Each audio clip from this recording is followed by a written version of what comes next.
Hello friends, today we're going to have lots of top fun here in the garden.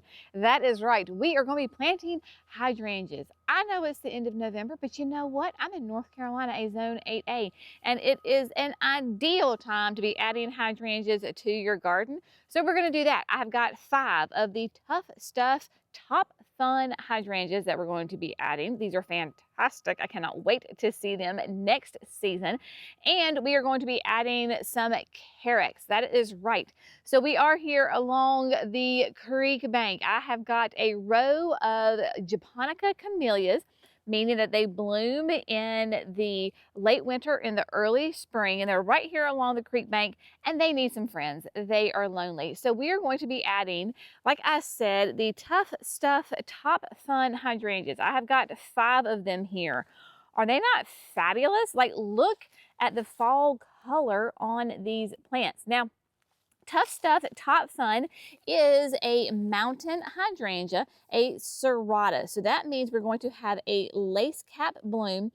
And the thing about Top Fun is that they're going to be pretty cold hardy into zones 4 to 9, 2 to 3 feet tall and wide, and depending on your growing zone, so if you're in a zone 4, 5, 6, maybe even like a 7A, you could probably put these in a lot more sun. With me being in a zone 8, so if you're a 7B through 9, you're going to want to put these in filtered sun, morning sun, afternoon shade. That is what this space is here. So we are going to be adding, like I said, 5 of them. Now, Top Fun is going to be pH dependent. That means based on your soil's pH level will determine the colors of the flowers. And the Top Fun has really like vivid, bright colors to it. So it's going to be that hot pink or that really rich purple. More than likely, I'm going to be in the purple range. And then Top Fun also, because it's a nice lace cap, it is going to be a great pollinator attractor. So the top reasons that you want to have a Top Fun are those gorgeous, vibrant colors, pollinator attractor, and then it has that fall foliage, and it actually will have like some red stems in it as well. So that will be a really fun addition. We're going to keep it simple because the Japonicas here have been here for a couple of years, and each one is different. Y'all, this is an area of tough love.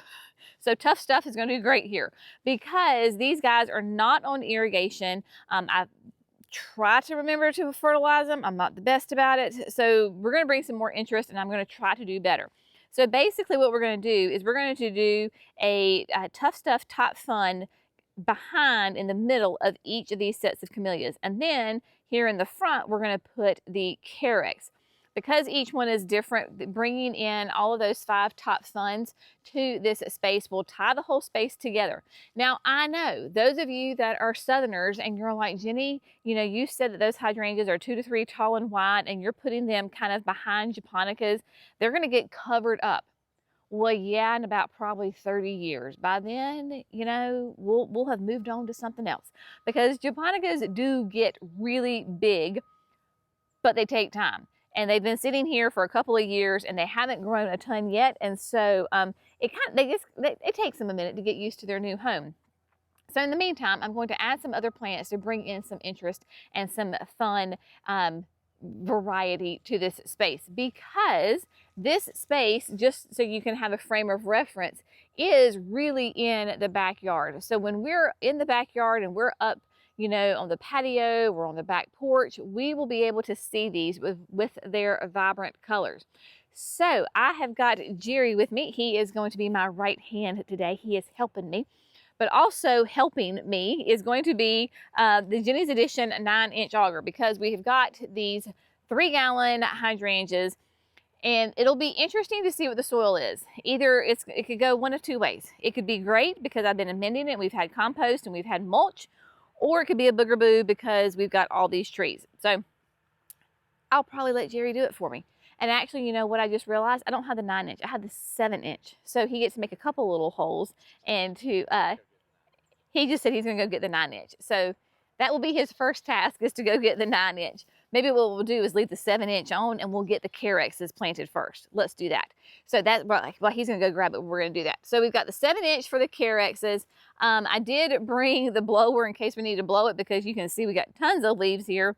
And I have got the biotone starter fertilizer. So the hydrangeas are going to go in the middle towards the back, and then the carexes are going to go in the front. I do have 6 of them, so we're going to have 1 extra there down on the end. All right, my friends, while he grabs the 9-inch, I'm going to go ahead and get started and drill the holes while the 7-inch is still on the auger. Makes all the difference in the world. All right, let's get going. I forgot something. I forgot that I had the, I've got 6 bags of the natural and outdoor, or the ultra outdoor planting mix. So this is great compost, because your hydrangeas, of course, love to have that nice nutrient rich soil. So we're going to amend, we're going to put some in the hole and we're going to put some around the hole. So that's also going to go with the carex. So basically it's a bag per hydrangea, and then I'm going to have a bag that I'm going to divide among the 6 carexes. Okay, now we can start planting.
Friends, so we got the carexes are in the ground, and they are just a sweet little pop of color. Jerry, the first hole I drilled, and then it was easy peasy. I knew, you know, I told you it's going to be 1 of 2 ways. So that one was easy peasy. Went to the second one and hit a big old root from the maple tree. So he graciously volunteered to do the ones for the hydrangeas. So I'm going to take him up on that offer. If you have not yet signed up for the text and the emails from Creekside Nursery, I would highly, I can't wink, encourage you to do that. So that way you get the first exclusive news about the Black Friday, Cyber Monday specials that are happening, because those folks who are signed up to receive emails and the text, they have gotten a sneak peek of those specials, and you are not going to want to miss it. Jerry said I can't tell you what it is because you have to sign up for the emails. It will go live on the website on Friday, but you can sign up and get exclusive sneak peek, because definitely, hands down, the best sale that we have all year is this weekend. So we highly encourage you to take advantage of that. Y'all, we're not going to sell your information. We're not going to spam you. It's just a way for us to, you know, let you know of these great deals. So he is working on, he's got 2 down, 1 to go. He says there's probably maple roots right here. So that is what makes the difference with the Jenny's Edition auger, is because it has that heavy duty tip on it, and it will go through the roots and the rocks. If this one doesn't have roots, well, yep, he hit a root. So the E-clutch stops it And so can you see that white? Yep, that's the root. Now he'll manhandle it and he'll break that root. Yep. So there you go. So there's the root.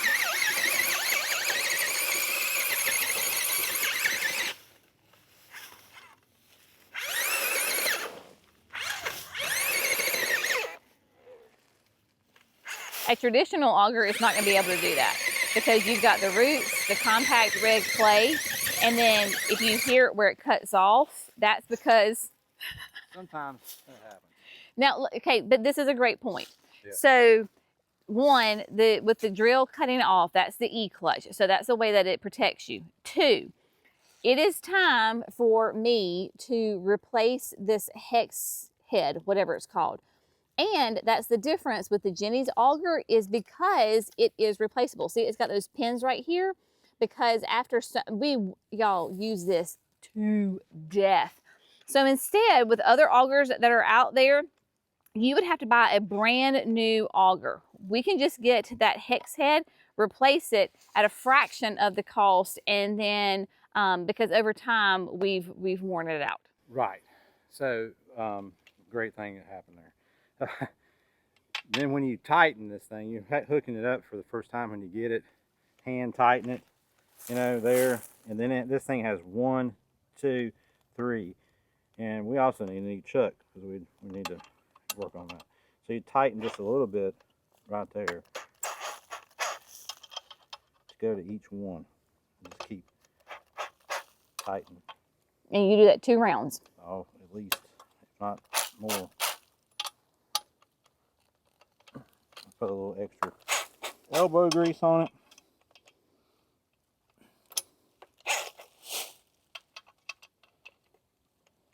A lot of people have made the mistake and they just don't hand tighten, or they just tighten one hole. But the 3 holes are there to get all the different pressure points all the way around. Yes. That hex. It's very, very important to do one, then go to the next, and go to the next, and go around 2 or 3 times, tighten them down. Tight.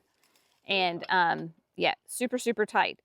So I didn't feel good about it when I first put it on, when I took that 7-inch off. Well, and you can hear it when it, I can always kind of tell.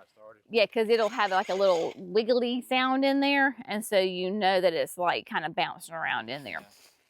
So, yeah, we probably, Greg from Power Planner would probably have a fit. He would probably say that this is like worn down. I need to like actually. Yeah, I mean, it's got some wear and tear. But the good thing is, all this could get worn off, and we just take all these bolts off and replace it.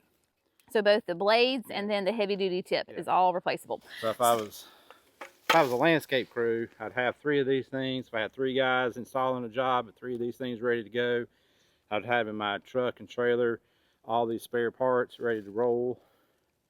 It is way faster than even the Bobcat. Now, sometimes you got to get, if you're a landscaper, you got to do a bigger hole, like a B&B. But for like 3-gallon shrubs, 1 gallon, yeah, you're in and out. It's a whole lot faster. So therefore, you're more efficient with your jobs, and you can be in and out of a job quicker and faster.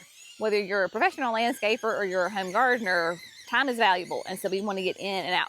All right, so he's going to drill the holes. We have a total of 5 hydrangeas. I'm going to come back through, biotone everybody, and plant, and then add some of the compost, all of that. We're going to have get these babies all snuggled into their new home.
Okay, my friends, I'm telling you what, when you got the right equipment and you have got extra hands, the project can go really fast. So we got the 6 carexes in.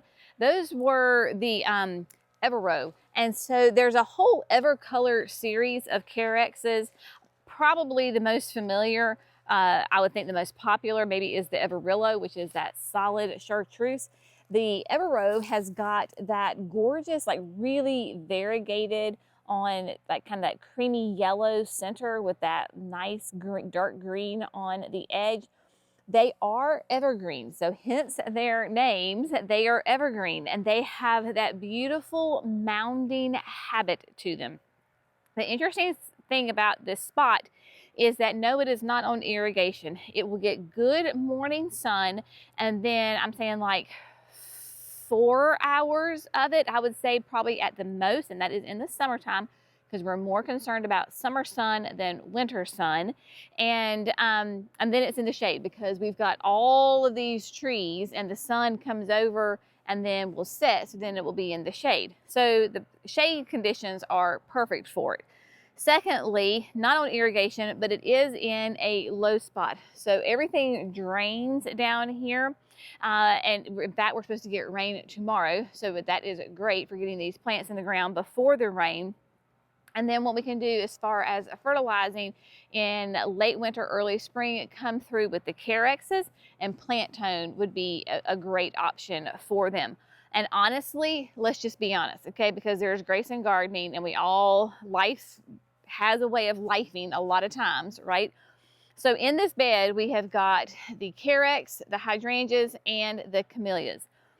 Both the camellias themselves love holly tone, which I have been neglecting fertilizing them. So I need to step up my game and fertilize them winter going into spring. So for me, that's like mid-February through mid-March. The TUFF Stuffs here, if I fertilize them with holly tone, that's more of acidic fertilizer, which will definitely help make sure that these turn that blue purple. And then since you're in this space and there's grace in gardening, just throw some holly tone on the carexes and all will be well too.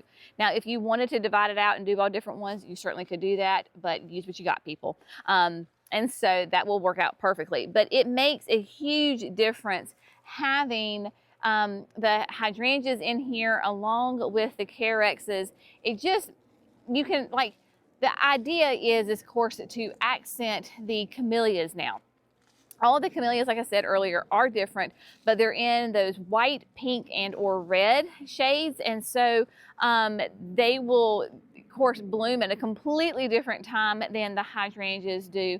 But the thing is like, you know, that's that beautiful thing about the succession planting and the succession blooms is that you have one plant that will be, you know, shining in all of her glory, say like with the camellias would be doing great in the wintertime, early spring, and then come summertime, then the hydrangeas take over with all of their beautiful blooms, and then you have got the texture difference, the color difference with the carexes in there. So it's all about, you know, just having fun in the garden and adding little nuggets here and there to accent each other's spaces. So hopefully this has been fun. If you haven't heard about Top Fun, check them out for sure, because that TUFF Stuff series is amazing. They have that name for a reason. I'm just gonna say, right? So you've got those weird areas that maybe get some sun, not enough sun, da-da-da-da-da.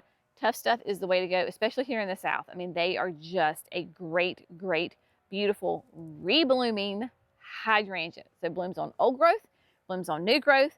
So the idea is do not prune your TUFF Stuffs. That is the idea, that you're going to get lots of blooms one after another. And if you have to prune it, then you're going to affect some sort of the bloom cycle there. But in a 2 to 3 feet tall and wide, make sure you give it enough room so that way you don't have to prune it and that it doesn't lose any of its flowers when you do prune it. All right, my friends, y'all have an amazing day. I think Emily is headed home from school, so she should be coming home anytime now for Thanksgiving break. So I'm not sure when this video comes out, but if it's before Thanksgiving, I hope you have a very wonderful Thanksgiving. We're not doing a video on Thanksgiving Day. And so enjoy your time with your friends and family on Thanksgiving. If this comes out after Thanksgiving, I hope you gobbled till you wobbled. And so now would be a great time to get out in the garden and work off some of that, those macaroni and cheese and dressing and stuffing and pecan pie and pumpkin pie, all the pies, right? The whipped cream. Oh, I'm just starting to salivate just thinking about it. It's my favorite holiday out of the entire year for a lot of different reasons, but the food definitely is fantastic. So whenever this comes out, y'all have a great day. We'll see you in the next video. Bye, friends.